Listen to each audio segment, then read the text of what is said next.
Released in 2014, one of the best as well as my personal favorite platformers on the Wii U would have to be Donkey Kong Country Tropical Freeze. With it now being ported to the Nintendo Switch, I thought that it would be a good time to put it under the microscope and see how it fares in a review. Before I do that, however, please remember to subscribe, like, and comment suggestions on how to improve my videos, as I'm trying to get better at making them and would really appreciate it. Thank you, let's get into the video. As far as the characters in this game go, you've got 4 of them in the base game, and they are Donkey Kong, Diddy Kong, Dixie Kong, and Cranky Kong. Now, 3 out of 4 have different powers and whatnot. Donkey Kong, however, is just the base character and doesn't possess any of these. He's the most difficult to play, in my opinion, but he's still enjoyable if you want a little bit of challenge, and he's just fun to use. Now, the 3 characters with powers are Dixie, Diddy, and Cranky. Dixie Kong's helicopter jump is great for extra horizontal air, Cranky Kong's cane is great for extra vertical air, and also for jumping on spikes and whatnot, and invincibility. The 3rd character, however, Diddy Kong, is sort of a relic of an age gone by, because Dixie has pretty much outdone him in every aspect that he's meant to be good at. Never in any level did I find myself needing him unless he was the only character available by throwing a barrel, essentially. The world design of this game is a very typical affair with much the same selection maps as previous Donkey Kong ROMs had. That said, however, it's still very nice and intuitive and does what it needs to do, so no complaints on that end. As far as the level design goes, there's some really incredible sort of gimmick levels that are just amazing to play and change the gameplay as well as the atmosphere. Stuff like the silhouette levels, the minecart levels, all these kind of levels are just a blast to play through. The collectibles are incredibly fun to collect here, better than in a lot of games, platforming games especially, that I've played, so that's awesome. We love that. They really just keep you coming back with the incentive of a post-game world and really dope concept art that's actually really polished and fun to look at, as well as all these different things in sort of a toy dispensary machine. I don't know the word for it. Pop it right up on the screen, Editor Sam, because I don't know the name of it. The design of the levels here is beautiful, and the inventiveness is on 100, with the assets never just being placed randomly like in, games like New Super Mario Bros, where they just kind of put quirky things in for you to jump on. No. Everything here kind of has a purpose, and it feels like the world flows. Every level kind of feels like its own bite-sized narrative.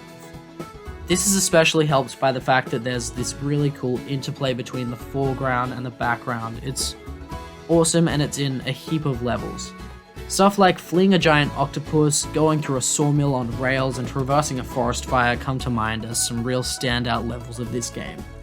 But with that said, just about every individual level in the game brings something new to the table, and the themes of worlds such as the Jungle World 5 are explored in very inventive and sort of all-encompassing ways. Even though the same varieties of enemies appear throughout pretty much the entire duration of your playtime, variations on shields, weapons, and helmets make you change your strategy, where you're gonna roll, are you gonna jump, are you gonna avoid the enemy, that sort of thing. Also, something else that I find really good about this game is that Nintendo decided to abandon the 3-hit boss structure, something that I wish they would do in a lot more of their AAA games. It allows them to stretch out the boss fights while still mixing it up with, regards to what can occur in them.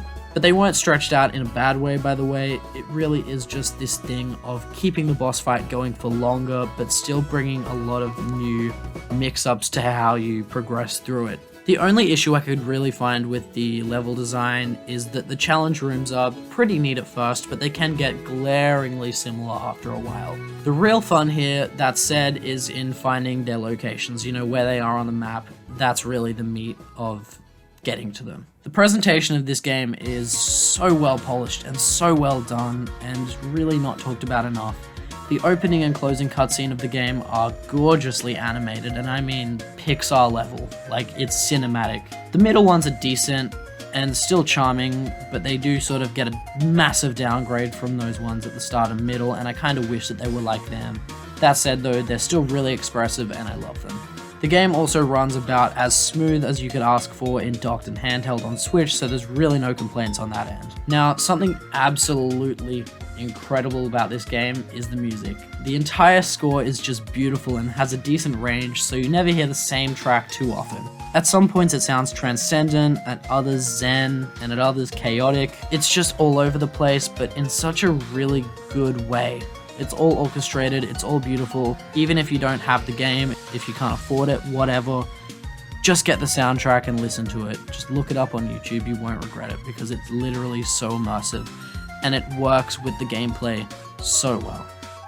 Did I mention the music? Because it's just that incredible that I gave it 2 bullet points on the script that I'm reading.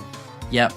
Now, playing through the game this time, I got a different perspective because I was playing it in co-op as opposed to what I did before when I played it in single player. I played it with my partner, and the 2 of us went through just about every level together. So I gotta say that the multiplayer it's enjoyable, and it works just about as well as any 2D platformer that you could expect. And something else awesome about it is that mid-level, 2-player mode can easily become 1 player if someone gets bored.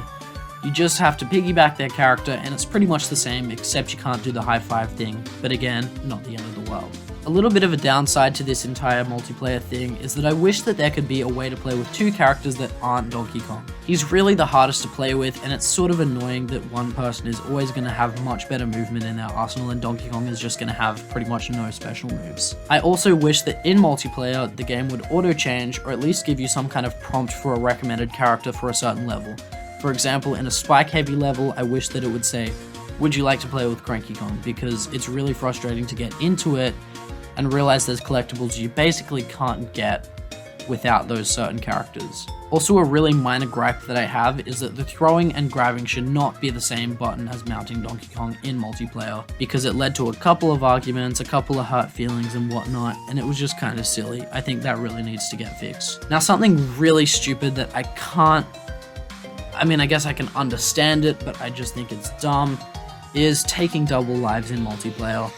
After your first game over, pretty much, you're just gonna be losing lives within 2 sets of attempts of a level because the 2 of you are just gonna both die.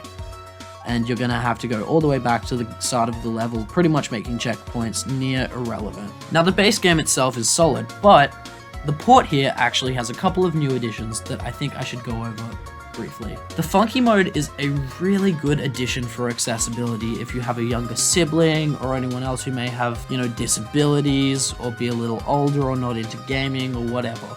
It works really well as a great sort of stepping stone into that world.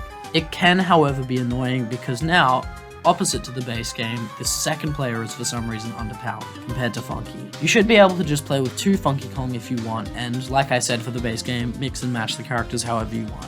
In summary, Donkey Kong Country Tropical Freeze is the same amazing game that it was on Wii U, but the added features here only help its accessibility. The game is one of the best platformers on the system and would have to receive an 8 out of 10 from me. Thank you so much for watching this video. I hope you enjoyed it, and please be sure to like, subscribe, and also just comment suggestions on how to improve my content, as I'm really trying to get better and really trying to make it just incredible for you guys and do it more often, upload more frequently. You can help me out with that. Love you guys. Can't wait to see you in the next one.